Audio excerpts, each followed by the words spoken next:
le plan de Dieu, de façon récurrente, vraiment, c'est comme ça, de façon établie, est toujours combattu par le camp d'en face. Ça veut dire le camp du diable.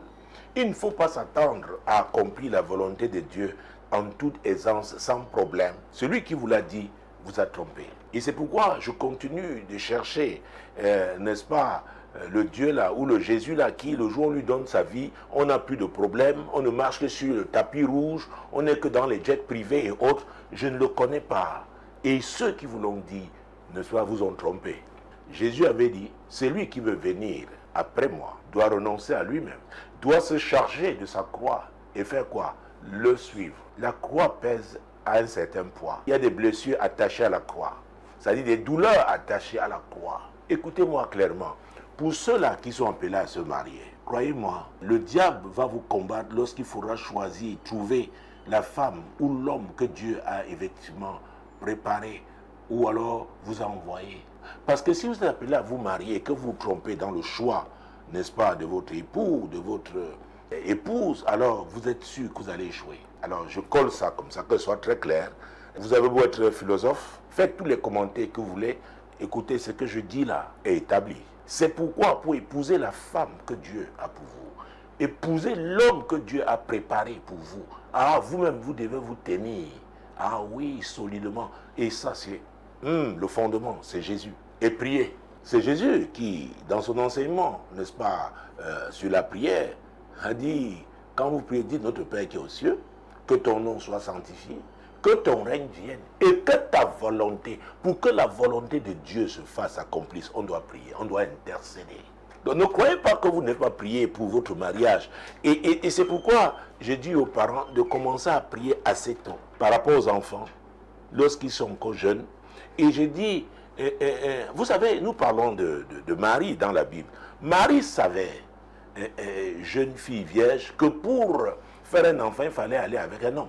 Pourquoi? Parce qu'elle avait eu cette éducation, et c'est quelque chose de Dieu, n'est-ce pas? C'est inné. Et maintenant, il y a l'éducation qui suit. Et dans cette éducation, on doit mettre quoi? La prière. On doit prier pour ça.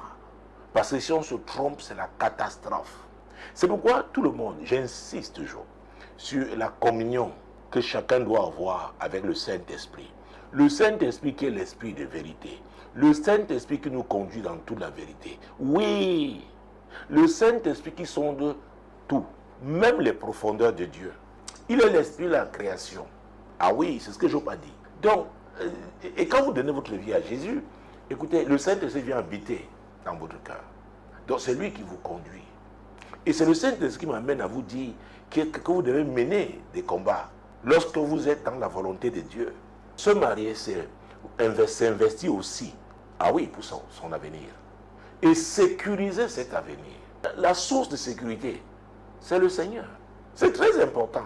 Donc si déjà vous n'avez plus une relation solide avec Dieu, faites attention. Vous allez chanceler. Ce n'est pas quand on a déjà en âge de se marier, il y en a qui disent non, j'ai fini d'abord mes études, je trouve un emploi, en ce moment-là je vais me marier. On prépare, je suis bien d'accord, c'est bien, on peut avoir un projet, c'est sur le temps, mais on doit préparer, oui, la prière fait partie. C'est un élément essentiel, la préparation. Parce qu'il y a des gens qui se réveillent bon matin, oh, pasteur, vraiment, je suis en retard, vraiment, oh, tout le monde s'est marié autour de moi, moi aussi je dois me marier. Alors, il faut tout. Non. Vous faites très attention. À moins que c'est Dieu qui vous pousse. Il y a des situations, quand vous les connaissez, il est important de vous arrêter d'abord. Mais si c'est Dieu qui vous pousse à aller, il est responsable.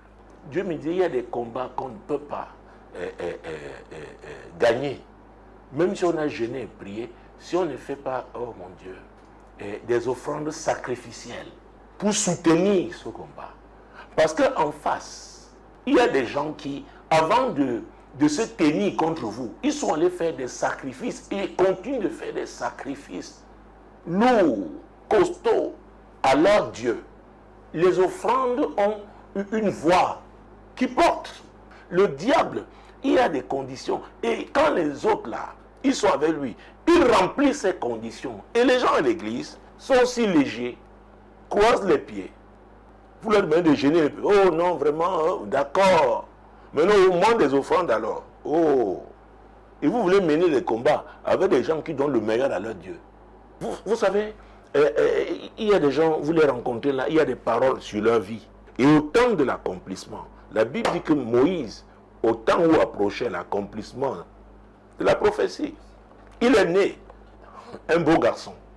Il y a des niveaux dans la vie. Si Dieu vous a appelé à vous marier, si vous n'avez pas la femme que Dieu a choisie pour vous, vous n'avez pas épousé l'homme que Dieu a préparé, vous ne pourrez pas. Parce que cet homme-là ou cette femme-là va vous aider dans le combat. Ou alors même va mener ce combat.